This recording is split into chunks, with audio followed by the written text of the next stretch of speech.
Jingle tunes. एक गांव में दो दोस्त रहते थे, गोपाल और किशोर। दोनों की अपनी अपनी गाय थी और वो गाय का दूध बेचकर अपनी गृहस्थी चलाते थे। गोपाल बहुत ही नेक और ईमानदार इंसान था।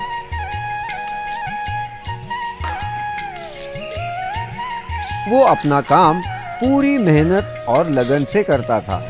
उसकी गाय का नाम कपिला था। वो कपिला की अच्छे से देखभाल करता, उससे बहुत प्यार भी करता था। गोपाल का दोस्त किशोर लालची और धूर्त था। वो अपनी गाय का ठीक से ख्याल नहीं रखता था। ज्यादा पैसे की लालच में किशोर अक्सर दूध में मिलावट करता और अपने ग्राहकों को ठगता था। धोखाधड़ी उसके दाएं हाथ का खेल था। एक दिन गोपाल की पत्नी अचानक बीमार हुई। गोपाल पत्नी को लेकर गांव के वैद्य जी के पास गया। जांच करने के बाद वैद्य जी ने गोपाल से कहा, मामला गंभीर हो सकता है।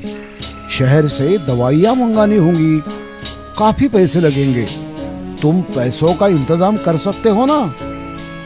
हाँ, इलाज तो करना ही है।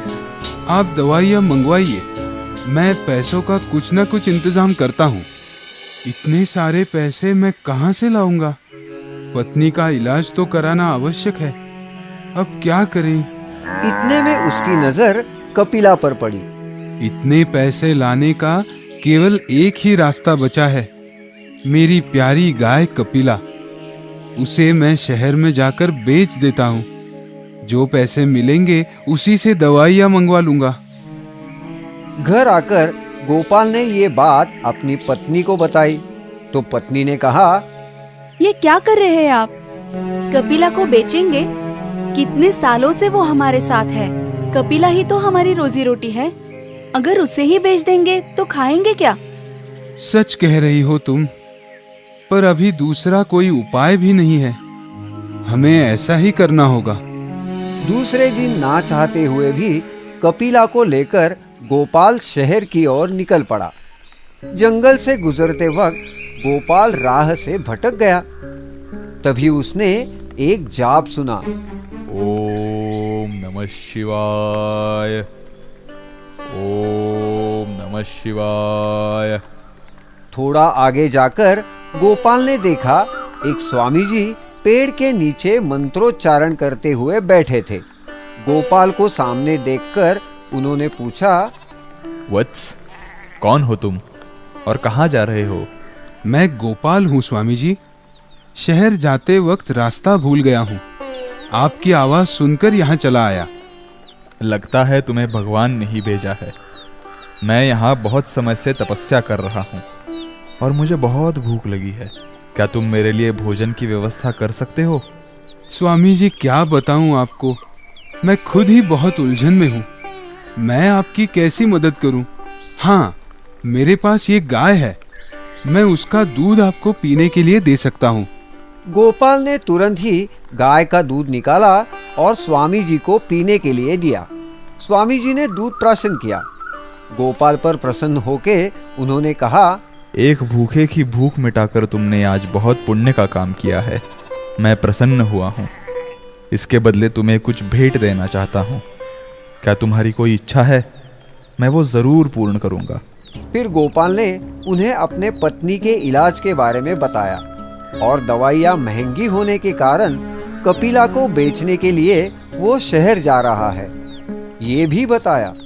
ये सुनने के बाद स्वामी जी ने अपने झोली से एक सोने का कड़ा निकाला, उस पर कमंडल से पानी छिड़का और वो कड़ा गोपाल के हाथ में रखते हुए कहा, ये लो, ये एक जादुई कड़ा है। जब भी तुम्हें पैसों की जरूरत हो तब ये कड़ा हाथ में पहनकर गायत्री मंत्र का जाप करो और पैसे मांगो। तुम्हारी जरूरत पूरी हो जाएगी। क्या आप सच कह रहे हो स्वामी जी? अगर ऐसा हुआ तो मेरी सारी परेशानियां खत्म हो जाएगी। आपका बहुत बहुत धन्यवाद। लेकिन एक बात का ध्यान रहे, ये कड़ा केवल अच्छे कामों के लिए ही इस्तेमाल करना। गलती से भी इसे किसी बुरे काम के लिए इस्तेमाल नहीं करना, नहीं तो ये कड़ा पहनने वाला हमेशा के लिए अपाहिज हो जाएगा। मैं जरूर याद रखूंगा। स्वामी जी का आशीर्वाद लेकर गोपाल खुशी खुशी अपने घर वापस निकला। दवाइयों के लिए उसे अब कपिला को बेचने की कोई जरूरत नहीं थी। घर पहुंचते ही गोपाल ने सारी बात पत्नी को बताई। गोपाल ने जादुई कड़ा पहनकर गायत्री मंत्र का जाप किया। ओम भूर्भुवः स्वः तस्य वितुर्वरेण्यम। मंत्र का जाप खत्म होते ही गोपाल के सामने पैसे प्रकट हो गए। अरे वाह, सच में पैसे तो मेरे सामने हैं। अब ये पैसे वैद्य जी को देकर तुम्हारे इलाज की सब दवाइयाँ मंगाता हूँ। तुम जल्द ही ठीक हो जाओगी। चलो, अच्छा हुआ मेरी कपिला बच गई। उसके बगैर मुझे चैन कहाँ आता। गोपाल ने वो पैसे वैद्य जी को दिए।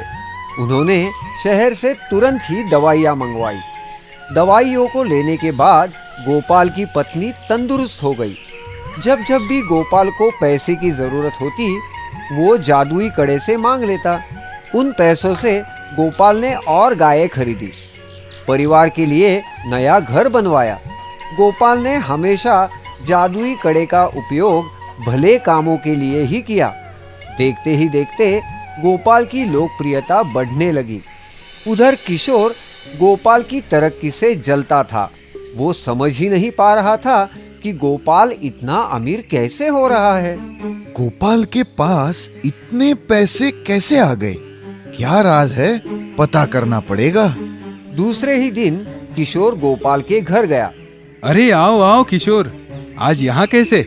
घर बहुत अच्छा बना लिया है गोपाल तुमने। आजकल तो ठाठ है तुम्हारे। क्या बात है? कोई खजाना मिल गया है क्या? बातों बातों में गोपाल ने जादुई कड़े की सारी बात किशोर को बता दी। क्या कह रहे हो गोपाल? तुम्हारे पास जादुई कड़ा है? तुम्हारे तो नसीब ही खुल गए। जादुई कड़े के बारे में सुनकर किशोर की नींद उड़ गई। सुबह शाम वो बस उस कड़े के बारे में ही सोचता। काश जादुई कड़ा मेरे पास होता। गोपाल को अब उस कड़े की क्या जरूरत है? बहुत पैसे कमा लिए उसने। अब मेरी बारी है पैसे कमाने की। उस रात जब गोपाल गहरी नींद में था, तब किशोर ने उसके हाथ से सोने का कड़ा चुपके से निकाल लिया। घर जाकर उसने जादुई कड़ा हाथ में पहना और मंत्र पढ़ते हुए पैसे मांगे। ओम भूर्भुवः स्वः तस्य वितुर्वरेण्यम भर्गो देवस्य धीमहि धियो यो न प्रचोदयात्। पैसे अपने सामने पाकर किशोर खुशी से पागल हो गया। मैं अमीर हो गया। अब किशोर रोज कड़े से पैसे मांगता। कुछ ही दिनों में उसने अपने लिए बहुत सारी नई चीजें खरीदी, जैसे कि घर, कपड़े, गाड़ी। अब किशोर शान से रहने लगा। मिले हुए पैसे का सही इस्तेमाल करने की बजाय वो फिजूल खर्ची में करने लगा, पैसे उड़ाने लगा। इधर जादुई कड़ा चोरी होने की वजह से गोपाल थोड़ा परेशान जरूर हुआ, लेकिन उसने खुद को समझाया। शायद मेरे नसीब में इतना ही लिखा था। कोई बात नहीं, कड़ा नहीं हुआ तो क्या हुआ? मेरे पास मेरी गायें हैं, घर है, मैं और मेहनत करूंगा। किशोर अब लोगों को ब्याज से पैसे देने लगा, बदले में दुगने पैसे वसूलने लगा। एक बार तो हद ही हो गई। एक बूढ़े अनपढ़ आदमी ने किशोर से कुछ पैसे उधार लिए थे। मैंने तुम्हारे पैसे लौटा दिए थे बेटा, मुझसे मेरी जमीन ना छीनो। मैं कुछ नहीं जानता। ये देखो, कागज पर तुम्हारा अंगूठा है कि नहीं है ना? तो आज से ये जमीन मेरी। चलो जाओ यहाँ से। किशोर ने धोखे से उसकी जमीन हड़प ली। ये तो निहायत बुरा काम था।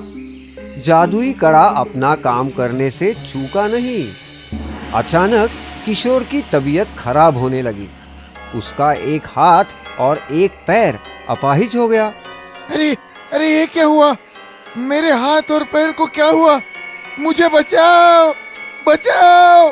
जादुई कड़े का गलत उपयोग करने के कारण किशोर अपाहिज हो गया था। ढेर सारे पैसे होने के बावजूद किशोर का इलाज नहीं हो पाया। तो किशोर की पत्नी गोपाल से मिलने गई।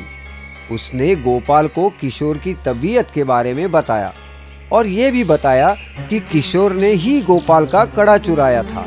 अब गोपाल ने ये बात सुनी तो उसे बुरा लगा। वो झट से किशोर के घर गया और उसे पूछा, किशोर, वो कड़ा क्यों चुराया? अगर पैसे ही चाहिए थे तो मुझसे मांग लेते। और जरूर तुमने कोई गलत काम किया है, तभी तुम्हारी ये दशा हुई है। गोपाल को अपने दोस्त की ये हालत देखी नहीं गई। गोपाल जंगल में स्वामी जी से मिलने चला गया। उनसे मिलकर गोपाल ने अपने दोस्त किशोर के बारे में बताया। किशोर को क्षमा कर दीजिए स्वामी जी, उससे भूल हो गई और सजा भी मिल गई है। तुम बहुत ही नेक दिल इंसान हो गोपाल। मैं किशोर को ठीक तो कर सकता हूँ, मगर जादुई कड़े को नहीं। अब वो किसी काम का नहीं। ऐसा कहकर स्वामी जी ने अपने कमंडल से थोड़ा पानी निकाला और गोपाल को दिया। उन्होंने कहा, इस पानी पर मैंने मंत्र डाला है, इसे जाकर किशोर पर छिड़को, वो तुरंत ठीक हो जाएगा। आपका बहुत धन्यवाद स्वामी जी, आप बड़े दयालु हैं। गोपाल वो पानी लेकर किशोर के घर पहुंचा। जैसे ही उसने किशोर पर स्वामी जी ने दिया हुआ पानी छिड़का, किशोर ठीक होने लगा। जल्दी ही उसके हाथ पैर पूर्ववत हो गए। किशोर ने गोपाल के पैर पकड़ लिए। मुझे माफ कर दो गोपाल, मैं तुम्हारा अपराधी हूँ। आज केवल तुम्हारी वजह से मैं दोबारा चल फिर सकता हूँ। तुम्हारा यह एहसान मैं कभी नहीं भूलूंगा। एक दोस्त ही दूसरे दोस्त के काम आता है। मुझे सबसे ज्यादा खुशी इस बात की है कि तुम अब बिल्कुल ठीक हो गए हो। हम आपके लिए हमेशा नई कहानियाँ और नए गाने लेकर आते रहेंगे। तब तक आप गाते और देखते रहिए जिंगल टूस जिंगल टूस जिंगल टूस।